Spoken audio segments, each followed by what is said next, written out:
Hey, you.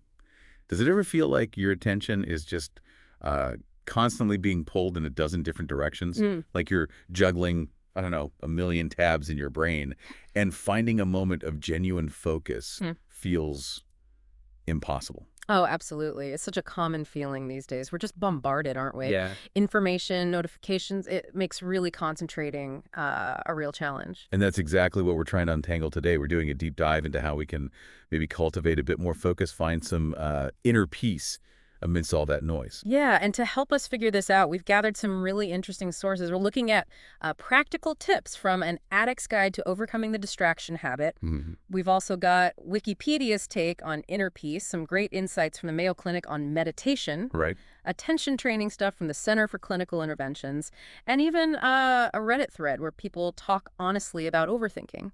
Okay, so quite a mix.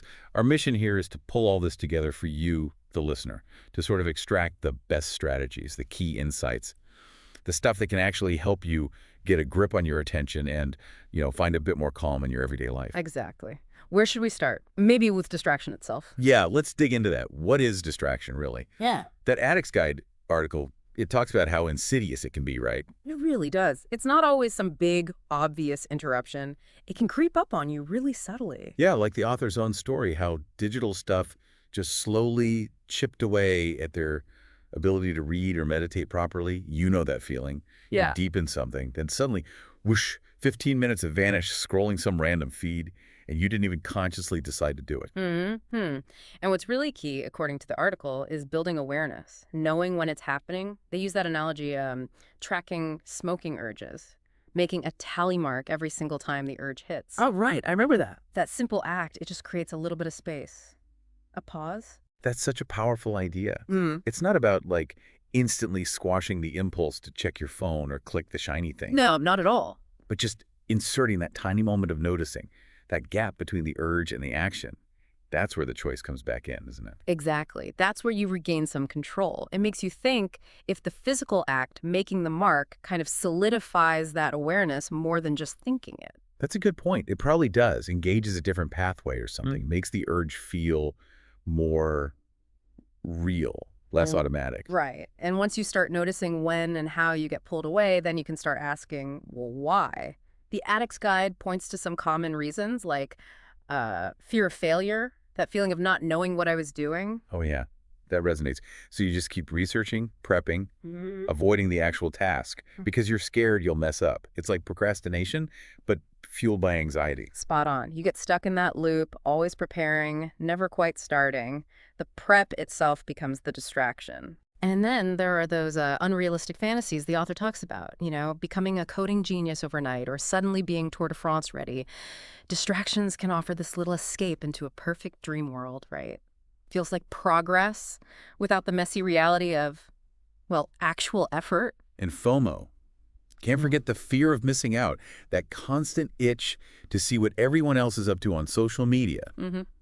Even though, let's be honest, it rarely adds much real value, like the article says.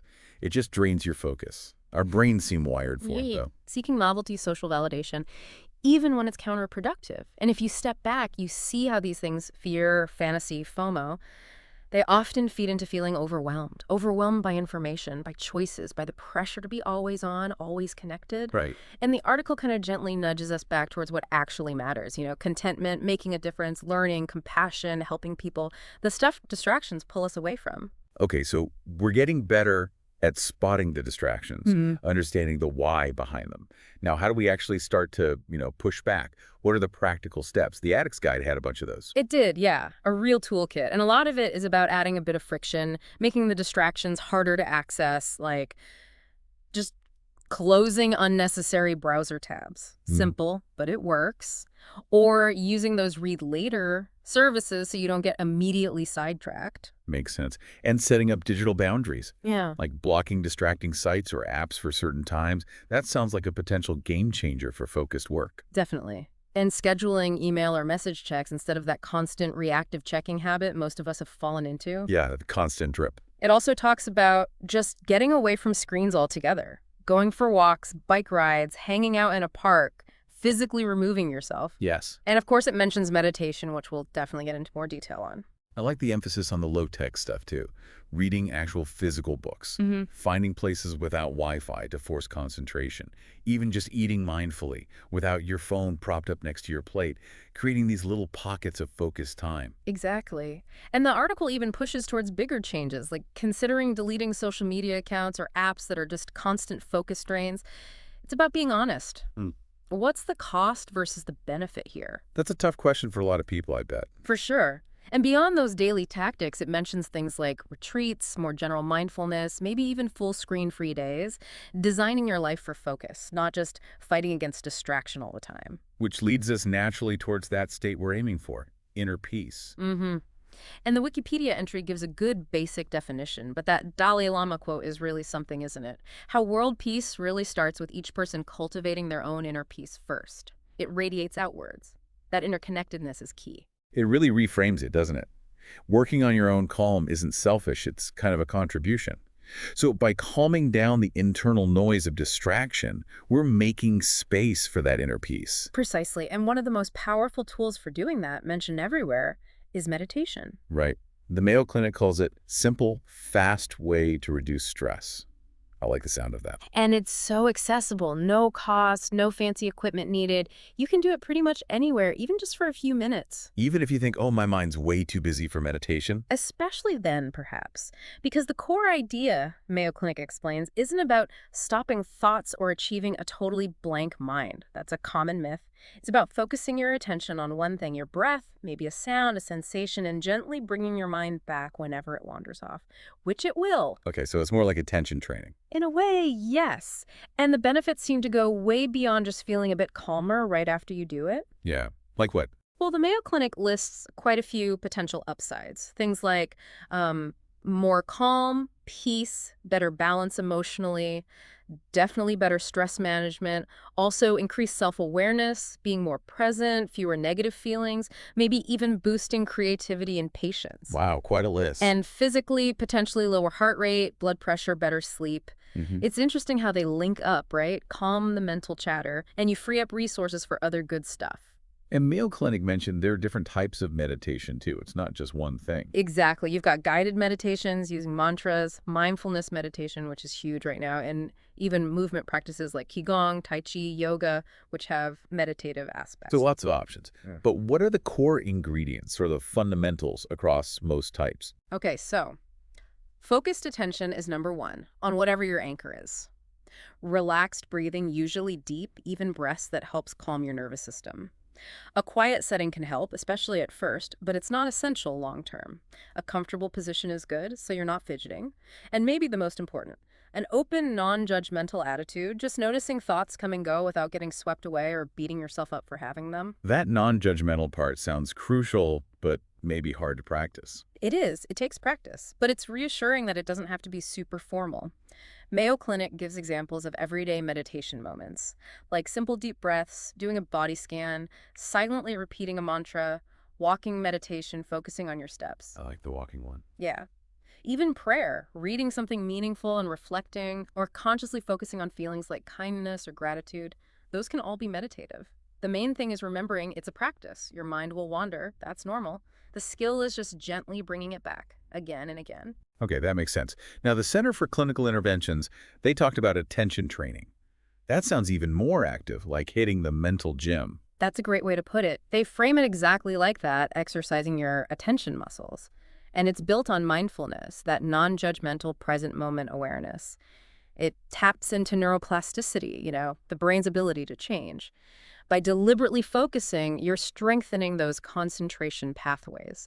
The aim is to know where your attention is and get better at directing it where you want it to go. And they suggested two main ways to do this training. Yeah, focusing on mundane tasks and meditation again. Mundane tasks. Like what? Like washing dishes, taking a shower, eating, things you normally do on autopilot. The idea is to bring your full attention to the sensory details. Ah, so instead of mentally running through my grocery list while doing dishes, Right. I focus on the warm water, the soap smell, the sound. Exactly.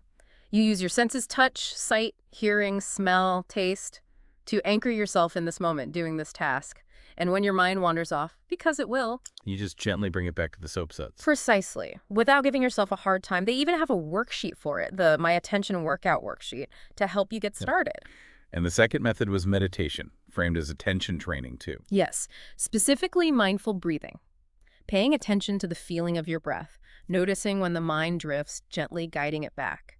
Again, the key isn't stopping thoughts, but observing them, not getting tangled up, and choosing to return focus to the breath. They have a diary for this too, the Attention Training Diary for planning and tracking. And what are the promised long-term payoffs for doing this kind of training?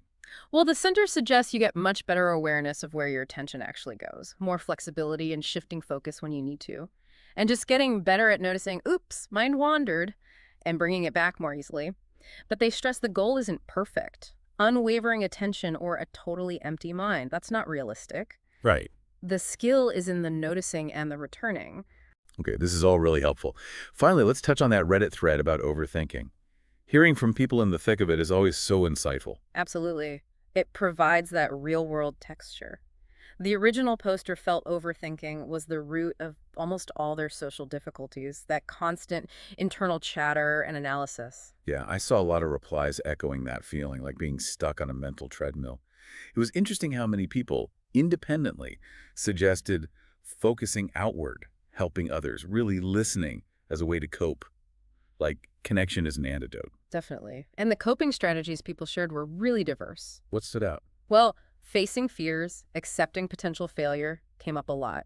Stoicism, too, accepting what you can't control. Some people channel that overthinking energy into work or hobbies, which is productive. Makes sense. Turn the bug into a feature, kind of. Sort of. Also, things like working on self-acceptance, using music strategically for distraction or mood shifts, building confidence through exercise, all ways to quiet that internal noise indirectly. And meditation came up there too, didn't it? Unsurprisingly, yes. Quite a bit.